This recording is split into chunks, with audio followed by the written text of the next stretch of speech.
continually casting spells when you have mana burn and the combo of haze and breath of fire on you, so you can prevent that from happening. Also, you can prevent the bears from either turning into bear form if they're not in bear form, or turning or returning to their regular form so they can cast rejuvenation, which is definitely annoying. And seeing as that you won't have destroyers, you won't be able to deal with it as well as you normally would. So that's why silence is so strong. And actually, just to mention that silence is a very underrated skill. It's extremely strong against human.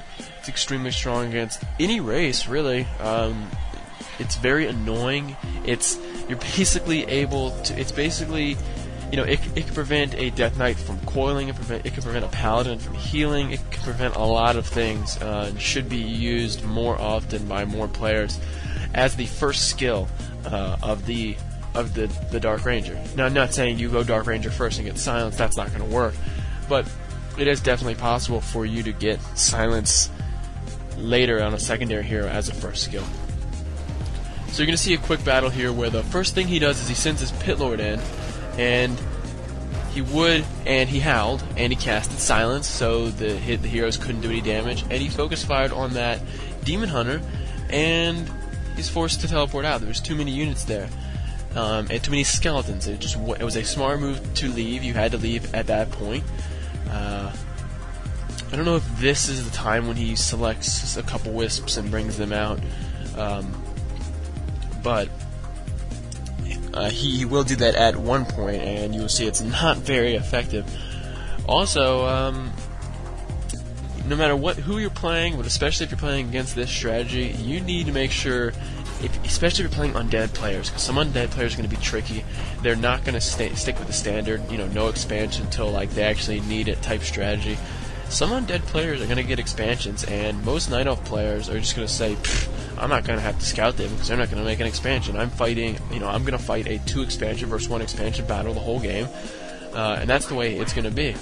But there are strategies out there, such as this one, that aren't really going to allow you to make that assumption. So you're going to need to get out there and scout and make sure that, my opponent really doesn't have an expansion. It's really easy for Night Elf players to do that by putting the wisps on trees and stuff like that. So I believe there's the 2 wisps in the center of the map. And if he does use them against the Necro Wagon, against the skeletons, you'll see how they're not really that effective. I believe that the Night Elf player does already know. I will check his Fog of War. He does know of the expansion, so he is going to it now. And you'll see here that this battle is going to go in Imp's favor pretty heavily due to the positioning mainly, but really the fact that the Night Elf player cannot dispel. He has just totally underestimated the strength of the dispel. Also, you can see that Zeppelin there that has allowed him to transfer his wagons over, which is great. It allows him to move and drop them wherever he wants. If you notice that the wisps dispelled on the Pit Lord itself and a couple skeletons, but most of the skeletons are ranged and they're in the back, and there's no way that the wisps are going to be able to get to the back of the army and dispel those ranged magic casters, or whatever they're called. Yeah, skeleton mages. There's no way that they're going to be able to get back there and do anything. So really, wisps are not going to work when you're facing when you're a Night Elf facing this Necro Wagon type strategy. You're not going to be able to do anything. Just plain and simple. You need to. I don't even know what Night Elf players can do. I mean, maybe lots and lots and lots of wisps. Maybe a good balance of units and a ton of micro.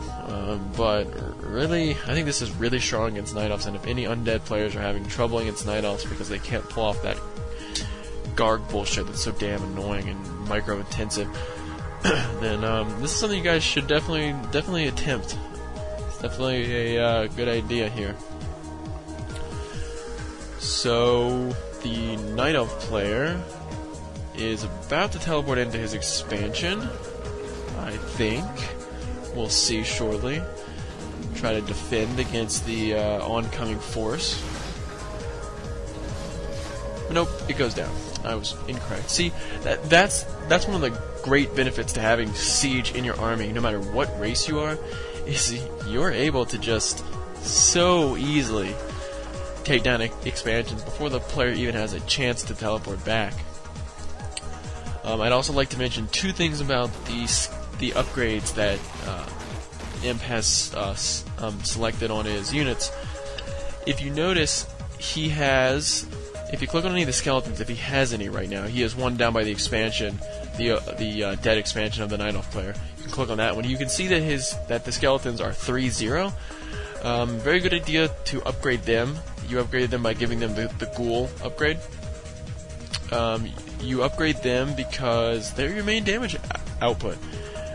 So, you know, if you can get them up, they're going to be doing more damage before they die, and they're going to be a better investment altogether. The reason most pro players don't get upgrades a lot of the times is because they can just save their units and just make the units last forever. In this case, you know, it's not really gonna affect that because those units are gonna die. And I just realized that if you look at the food count, we basically have a 100 food army against a 60 food army again.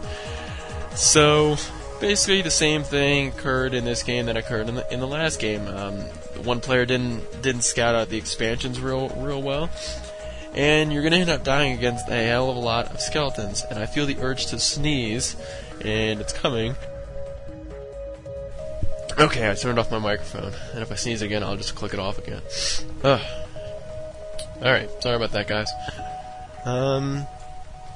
The other upgrade I wanted to mention was the upgrade that automatically allows the meat wagons to gain corpses. Very cool upgrade, as you don't have to sit around and eat corpses; they just automatically build up.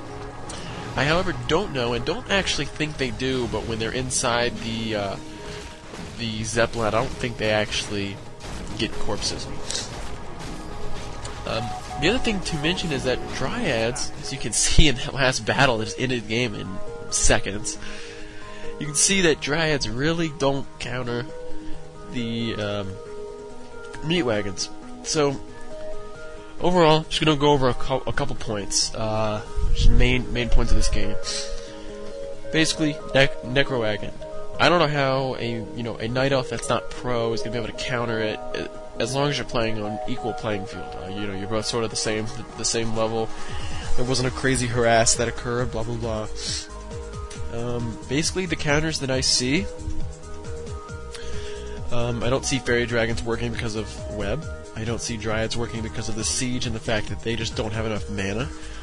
I don't see Wisps working because they can't get to the back line to get rid of the Skeleton Mages. Really? I mean, maybe Mountain Giants. And the reason I say that is because they're so strong, and they may actually just make it so the skeletons are just doing like no damage. And since you can't really micro them, the skeletons, because there's so many of them, Taunt may prevent them from doing any real damage. And if you use Rejuvenation on your on those big, huge Mountain Giants, then maybe that'll help you. Otherwise, I don't know, Mountain Giants, that's it. Yeah, Mountain Giants are actually a pretty strong counter. That might actually really work. And I don't see a lot in the Night Elf army that can really contend with Mountain Giants except for A-bombs. Maybe. Never actually had that happen. A-bombs versus Mountain Giants, but who knows? Who knows what'll happen. But, guys, I'm telling you, try it. If you're having problems against Night Elves, try it. It's definitely strong. But you gotta be careful early on, because if that Night Elf tries to push you with the with either like Ancient Protectors early on or just Huntresses, that would just kill you early on. Like a big hunt rush or something. Basically, early on, you need to be like on guard, like basically defending your expansions. And if one's getting attacked too much, maybe even unsummon it. Start a new one somewhere else. But a lot of times you're gonna see that